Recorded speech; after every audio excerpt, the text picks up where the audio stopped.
Have you ever found yourself in a situation where you had to decide whether to make peace, go to war, or just sit back and let things unfold?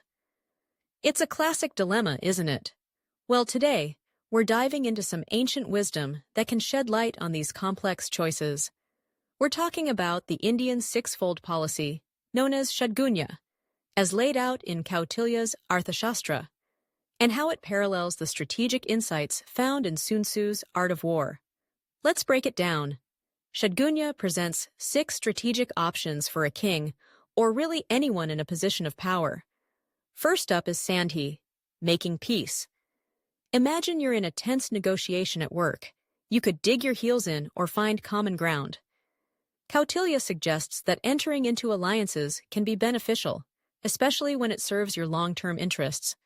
Sun Tzu echoes this sentiment, emphasizing that the supreme art of war is to subdue the enemy without fighting.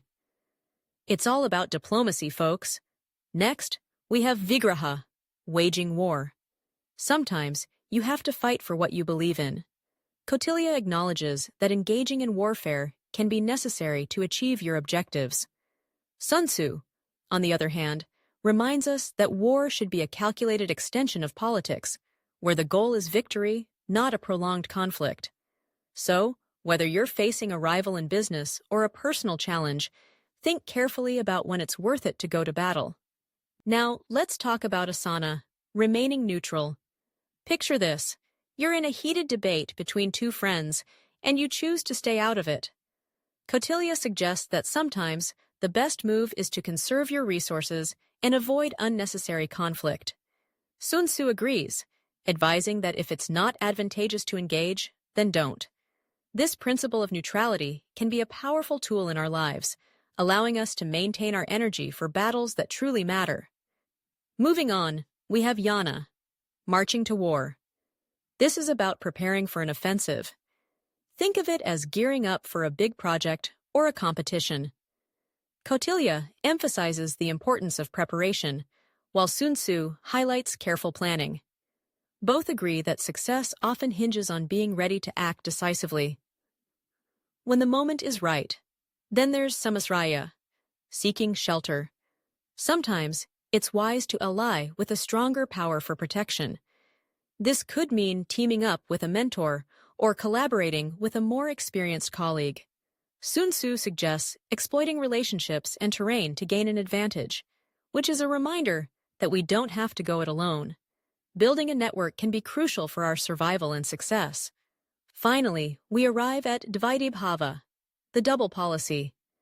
This is about adopting a dual strategy, being friendly with one party while maintaining a hostile stance with another. It's a delicate balance, but Kautilya understood that adaptability is key in dynamic situations. Sun Tzu also emphasizes flexibility, urging us to be subtle and formless in our approach. So, what's the takeaway here?